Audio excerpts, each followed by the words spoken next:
12:12 পর্যন্ত আগুনের দৃশ্য ও ধ্বংসস্তূপ উত্তাল মধ্যপ্রাচ্য। যুদ্ধের দাবানল এবার ছড়িয়ে পড়েছে চারদিকে।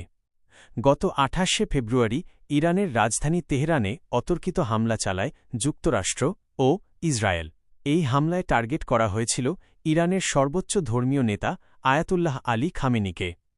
রাত 12:16 থেকে রাত 12:30 সামরিক বাহিনী ও আকাশপথের দৃশ্য, কিন্তু ইরানও দমে থাকার পাত্র নয়।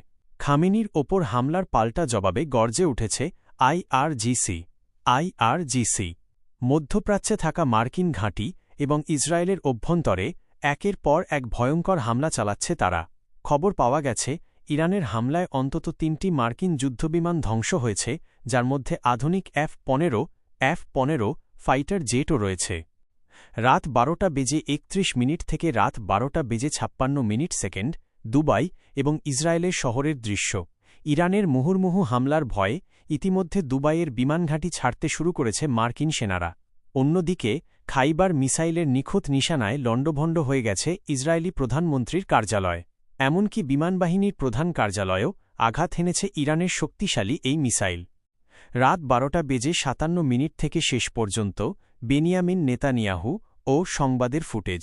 সবচেয়ে চাঞ্চল্যকর খবরটি হল ইসরায়েলি প্রধানমন্ত্রী বেনিয়ামিন নেতানিয়াহুর বর্তমান অবস্থা নিয়ে। গত 24 ঘণ্টা ধরে তাকে আর জনসমক্ষে দেখা যায়নি। গুঞ্জন উঠেছে ইরানের হাইপারসোনিক মিসাইল হামলায় তিনি নিহত হয়েছেন।